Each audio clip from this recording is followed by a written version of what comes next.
Because anger is the product of passion and ignorance. Yeah. It is caused by passion and it comes out in ignorance. That's how anger is. The cause of anger is passion, and then the exhibition of anger is in ignorance.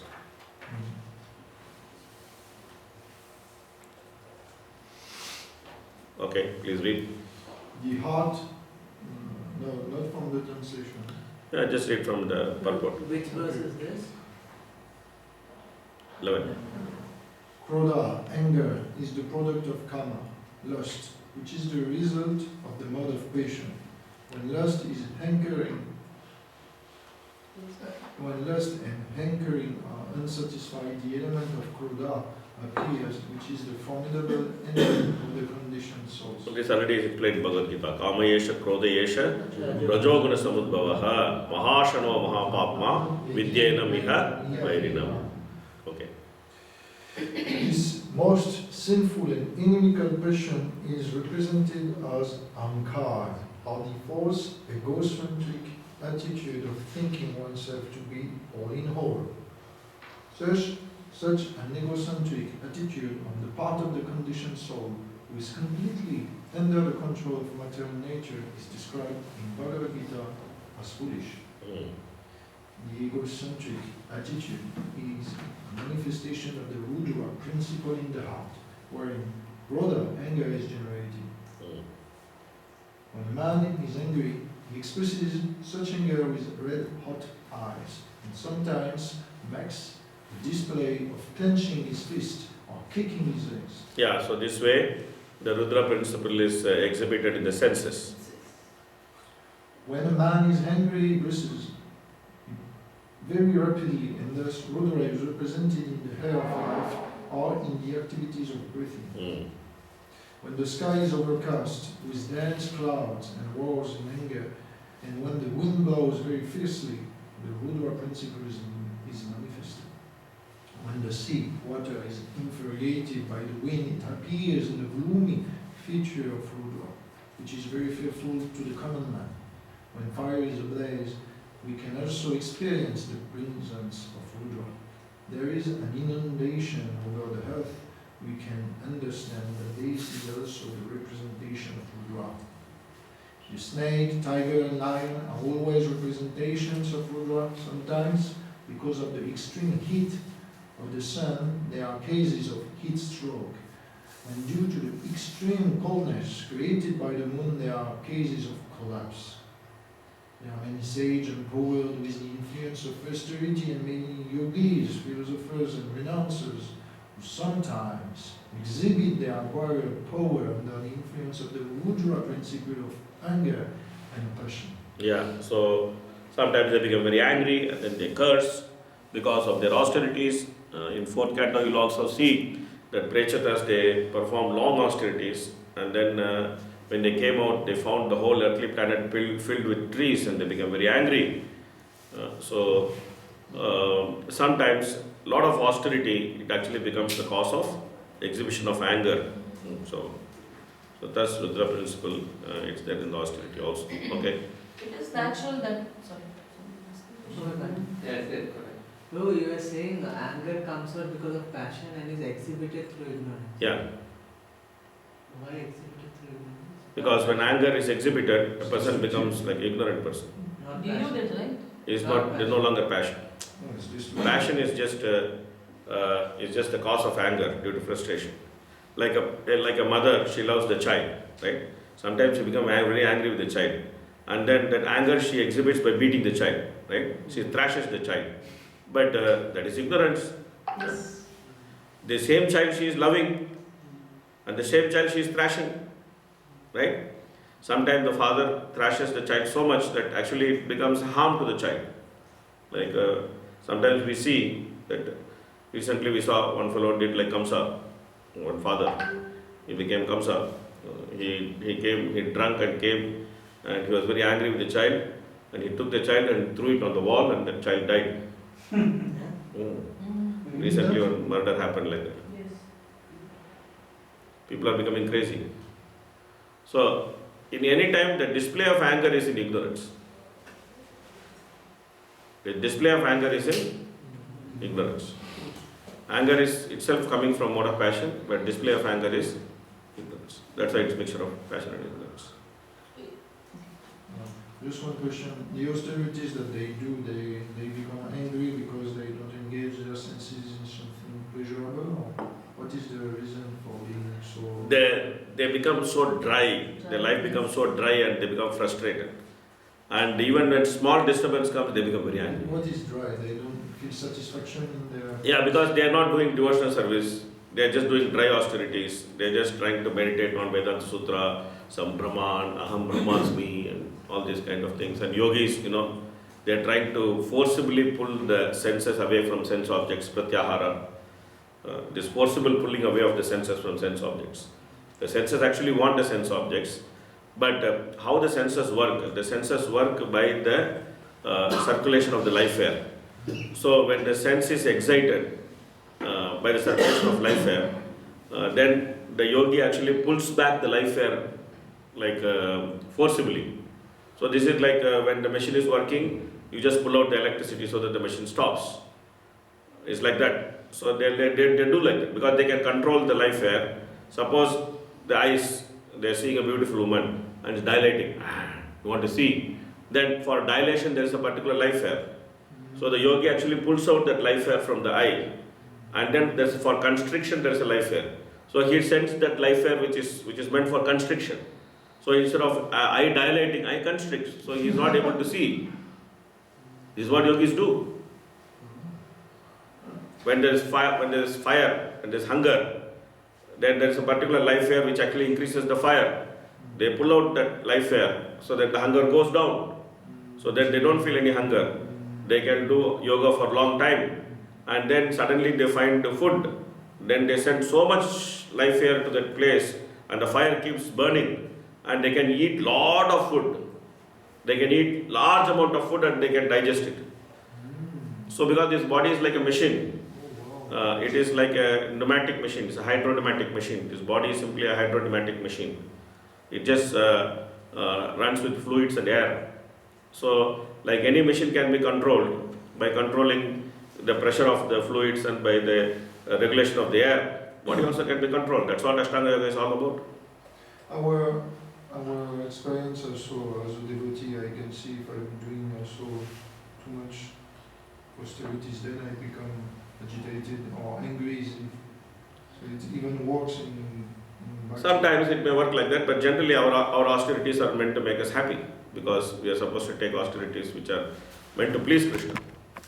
But when we are just taking austerity and we are not so much conscious that we are taking this austerity to please Krishna, then that austerity becomes frustrating.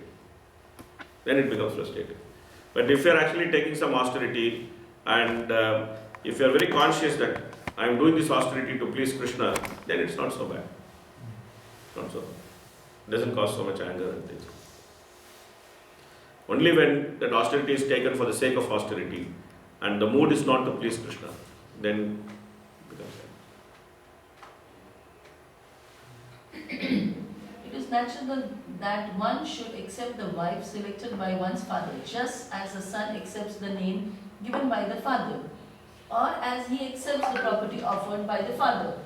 As the son can refuse the order of the father for higher purposes, so the father can refuse to maintain his son in increasing population because of higher purposes. Yeah, so it works both ways. That the father can also refuse, the son can also refuse. But generally Prabhupada says that the father should select the wife for the son. Of course, in Kali Yuga, these things are not so much current. Sometimes the fathers may not be qualified. Like in ISKCON, we find most of the time that the parents are non-devotees. So therefore, if they have to select some girl, they may select a non-devotee girl. But the principle should still be maintained that if a brahmachari wants to get married, or if a person who is, and I'm saying brahmachari, a person who is unmarried, a devotee who is not married, when he wants to get married, he should not whimsically decide who is the girl whom he will get married. If his parents are not there to offer him guidance, he should try to take some guidance from some senior married devotees and then see if the girl is really compatible whether the girl is really good, or whether they both can live a peaceful life. They should see all these things, not on their own, because when a boy and girl, when they meet, then there's a lot of chemistry and hormone and very little logic. So then all the decision is taken based on some chemistry and some hormone. There is no logic involved in taking the decision. So if some senior people are there, if some senior people are involved in taking decision, then they can set aside all that chemistry, hormone, and then do some proper analysis that whether this boy will fit for the girl or this girl will fit for the boy, and then they can help the boy and girl to take some decision. And not only that, when they get married, then they can ongoing basis, they can actually help them throughout the marriage, that they can give them some counseling, they can, if they have some difficulty, help them. So all these things can be done. So marriages should not be whimsically decided. It should not just the boy thinks that, oh, I like this girl, so I can get married to her. The girl thinks, oh, I like this boy, then I can get married to him. And then after 6 months, they both decide, oh, we don't like each other, so let's break the marriage. It's all nonsense. It should not be done like that. The principle should be maintained that there should be some seniors who actually are involved in the process of finalizing the marriage. And there are some seniors who actually take responsibility for that marriage, along with those who are getting married also. It's all very important. Whenever these things are not followed, you always find that there is problem.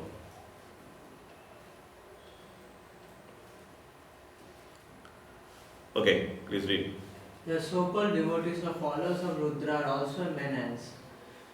They are sometimes dangerous even to Rudra himself. Descendants of Rudra sometimes make plans to kill Rudra by the grace of Rudra. That is the nature of his devotees.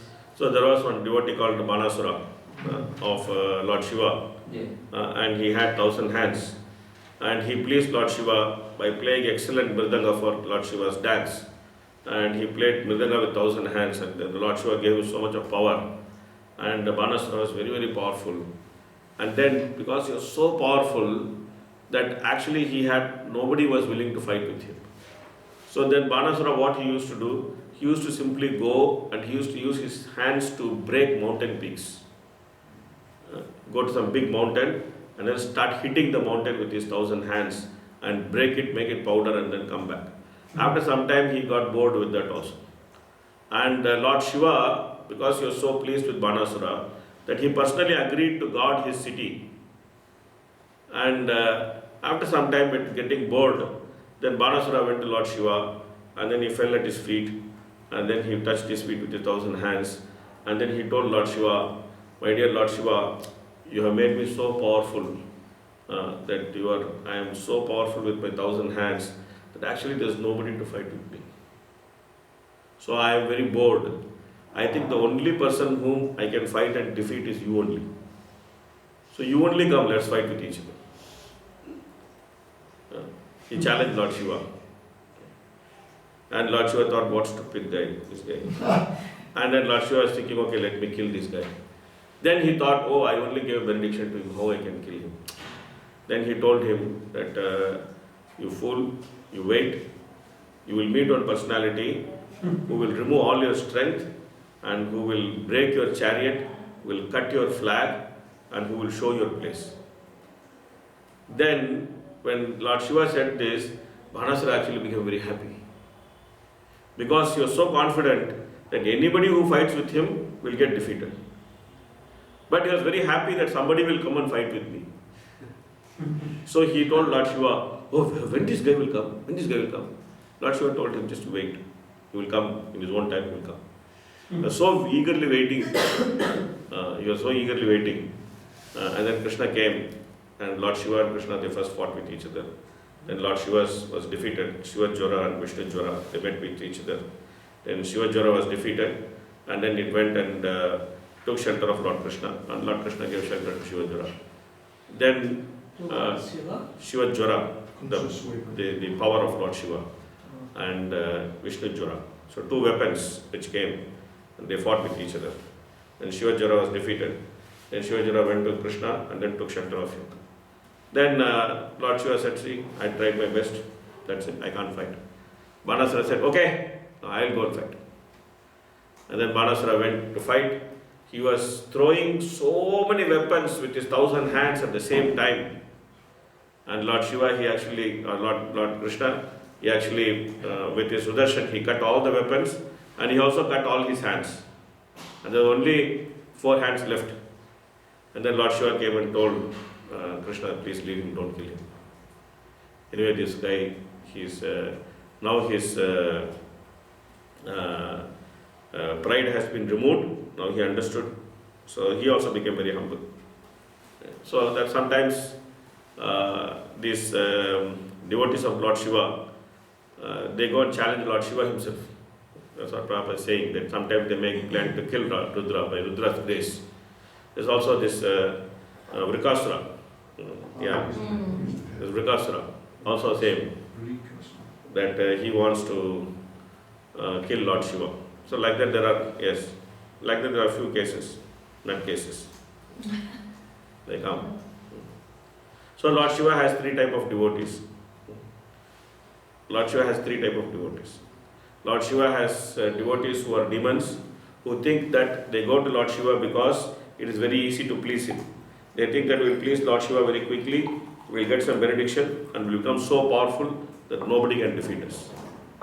And Lord Shiva also gives them what they want. Lord Shiva also gives them what they want. And that particular benediction of Lord Shiva itself becomes the cause of their destruction. So this is how Lord Shiva teaches them lesson. Whenever Lord Shiva gives wealth or opulence in this material world, that wealth and opulence, strength, whatever Lord Shiva gives in the material world to a materialistic person, that which Lord Shiva gives him will become the cause of his destruction.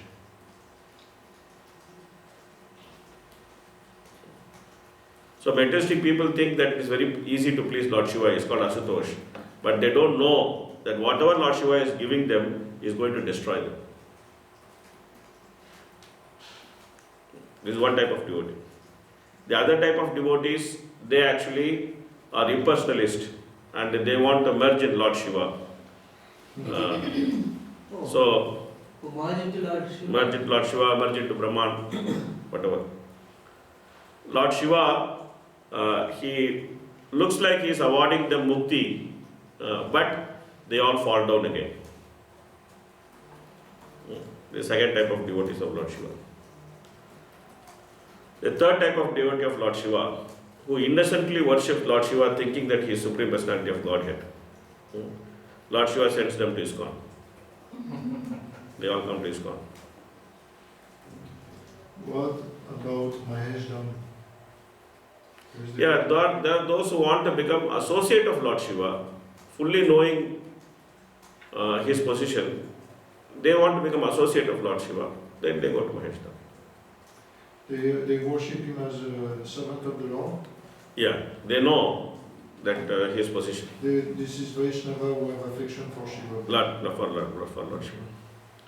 There are many sages who like to be with Lord Shiva, hear Bhagavatam from him. Yeah. Lord Shiva knows Bhagavatam. When Sukadeva Goswami is saying, who knows Bhagavatam? He is saying, I know Bhagavatam. Lord Shiva knows Bhagavatam. He says, Vyasadeva may or may not know Bhagavatam. So then what to speak about us? Vyasadeva may or may not know. Yeah. But he heard from Vyasadeva only. Correct. But he says, Vyasadeva may or may not know Bhagavatam. In Bhagavatam only. Huh? This is there in Bhagavatam. Slok is there. Yes. So Bhagavatam is not so easy to understand. We should understand this. Bhagavatam is not something simple. It's not so easy to understand. It's not so easy to read Bhagavatam also. Only due to Krishna's mercy, by Prabhupada's mercy, we are reading Bhagavatam.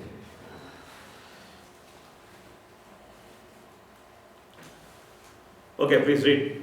Rudra was advised by Brahma to perform penance as an example to his sons, and followers that penance is necessary for attaining the favor of the Supreme Personality of Godhead. Yeah, so the same instruction applies to us also. That this instruction that we should perform penance for the pleasure of Supreme Personality of Godhead, which Brahma gave to Lord Shiva, it applies to us also, because we are also followers of Brahma. We are coming the same sampradaya, Brahma Madhva Gaudiya sampradaya. So we should also do all our penances to please Lord Shiva. Okay, now we are going to go to the next section. Okay, please read translations. Brahma, who was empowered by the Supreme Personality Godhead, thought of generating living entities and begot 10 sons for the extension of the generations. Okay. The whole process of migration. No, Now translation. Marichi, Atri, Angira, Pulastya, Pulaha, Kratu, Brigu, Vasistha, Daksha, and the 10th son Narada were thus born.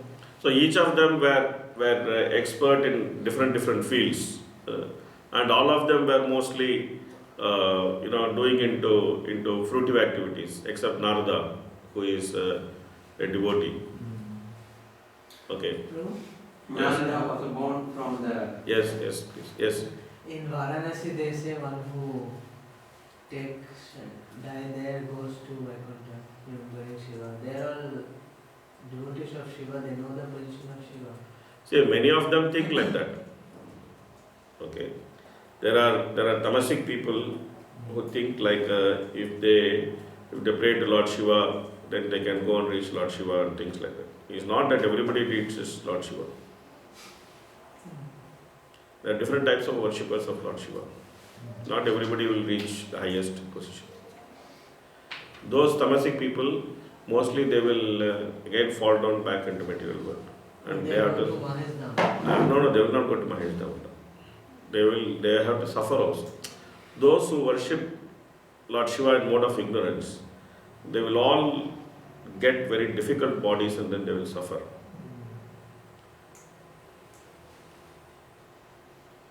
Did you hear about Hanuman being ruled around? Yeah. He is an amsa of Lord Shiva.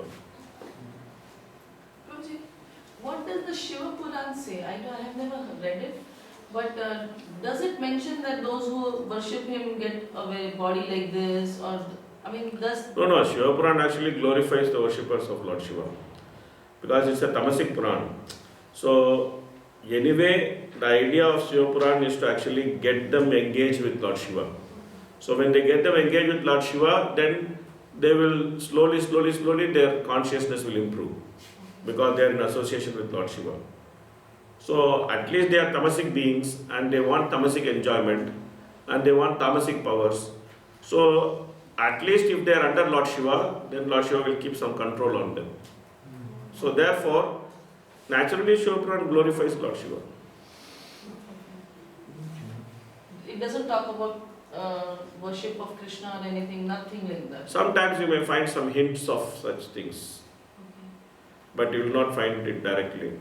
Those Puranas will directly glorify the particular demigod which they are meant for. That the Skanda Puran, the Shiva Puran, they will all glorify the particular demigod as supreme. But sometimes you may find references which are hinting towards worshipping Krishna.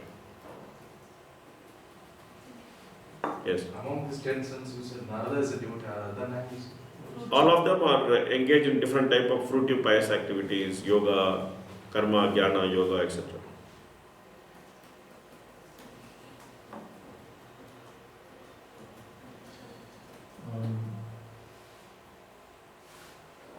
Okay, next. Oh, sorry, we are supposed to read that verse. Please read. Narada was born from the deliberations of Brahma, which is the best part of the body.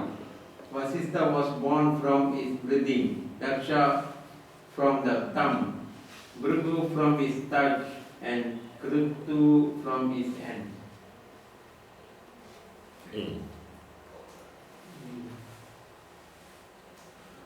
Pulastya was generated from the ears, Angira from the mouth, Atri from the eyes, Marichi from the mind, and Pula from the navel of Brahma.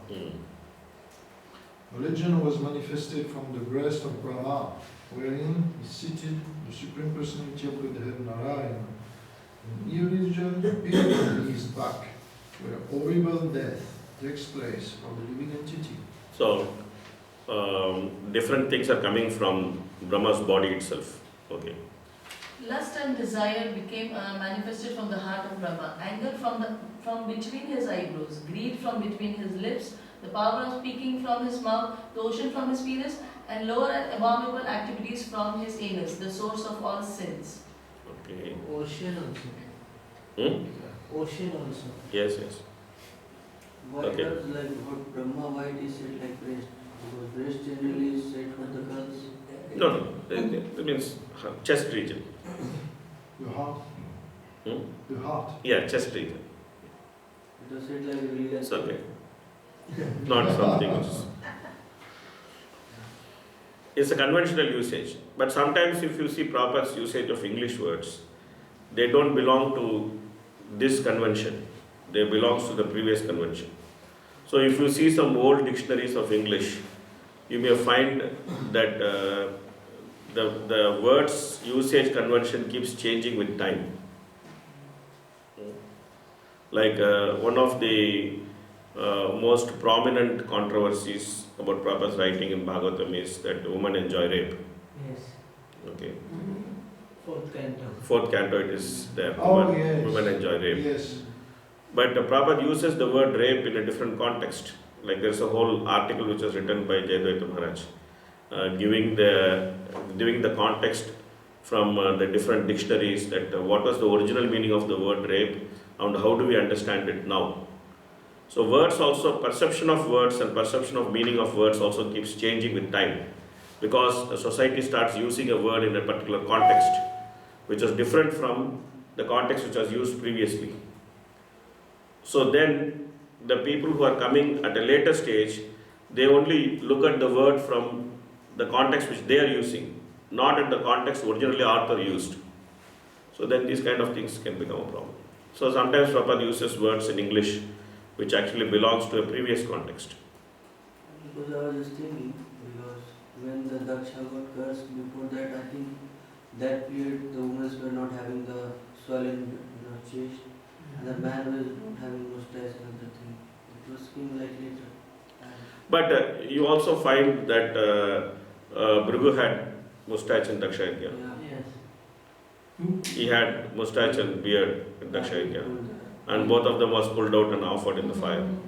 So it seems that some of them came with some pre-planted appearance, something like that. Okay, please read.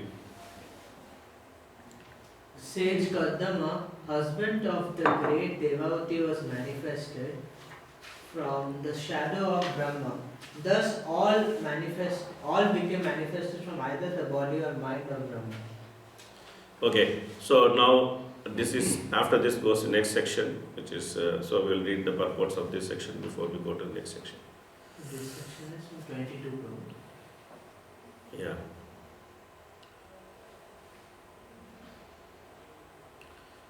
Yes. When we say religion, lust, greed, anger, they are personalities or feeling or Generally, they are personalities also. In the context of understanding of Vaishnava philosophy, they are not only characters; they are also personalities which represent the character. There's personified lust, personified anger, personified greed, etc. They are also jivas. They are also jivas. And where do they reside then? Material. Right somewhere, I don't know where they reside. Very Huh? like a subtle beings they control us. Yeah, yeah. Okay. The whole process of the creation, maintenance and dissolution of the cosmic manifestation is meant to give the conditioned soul a chance to go back home, back to God. Mm. Brahma therefore created another set of good children who were mostly in favor of worldly fruitive activities. He knew very well, however, that without devotional service to the Lord, there is hardly any benefit for the conditioned soul, and therefore he at last